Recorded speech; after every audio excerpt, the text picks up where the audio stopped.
like to thank Mr. Mohsin Mujtaba, Director of the Products and Market Development at the Qatar Stock Exchange, for being with us here today. Thank you, Mohsin. Thank you. Pleasure to be here. Mohsin, wanted to ask you a few questions about the Qatar Stock Exchange. To begin with, what are some of the upcoming initiatives that are planned by the Qatar Stock Exchange in undertaking to expand the capital markets? Well, I think for the last 5 years or so, Qatar Exchange was classified as an emerging market. So the last 5 years, we have focused on servicing our customers for their needs to satisfy them investing in Qatar as an emerging market. Going forward, I think we are now focusing on the domestic investor base as well and offering them opportunity to diversify their portfolios.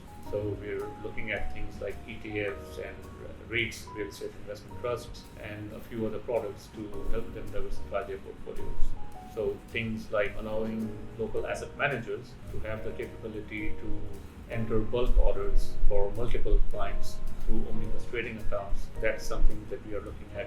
And then a little bit futuristic, but we are also looking at potentially offering derivatives in the local market for people to be able to hedge their portfolios.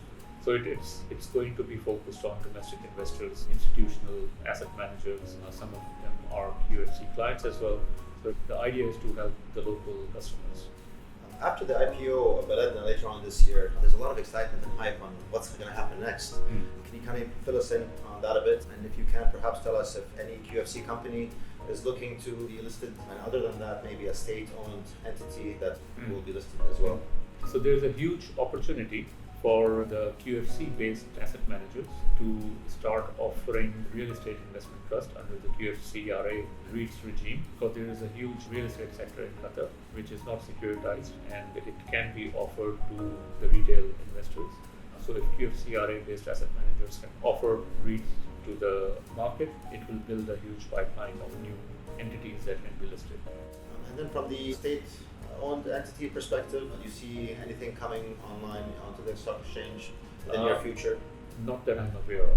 Beyond the stock market, what other developments do you see as critical to develop Qatar? So I think the stock market is a reflection of the domestic economy. So I take your question as what do we need to further develop the domestic economy? Correct. And from my perspective, there are 3 key drivers for the development of the domestic economy. Number 1 is population, 2 is population, 3 is population. And I think that's the key, because that trickles down into all sectors, be it healthcare, education, housing, retail, consumer. All of these sectors in the domestic economy are basically relying on the size of the population. So at the state level, the more we can do to find ways to increase the population of the country, be it domestic, local citizens or residents. So for example, I think to increase the size of residents, we should try to attract and develop policies that would attract new talent into Qatar. Qatar has, I think, a very good infrastructure that offers technology and other investment-based businesses to be set up here. So I think there is some alignment needed to be done. For example, when there is a policy for FDI and then there is foreign ownership law also for the stock market, listed entities, I can set up a company with 100% foreign ownership, but when it goes to the market, there is a cap of 49%, or it is not that straightforward. There is some alignment in that policy that is needed. Residency rights, for example, if I buy real estate, I can have residency rights, but why not any other portfolio investments, for example, and other things. So there are a number of things which perhaps can be done at policy level to align the policy in order to encourage the growth of population in Qatar, because that then trickles down into all different sectors which I mentioned earlier.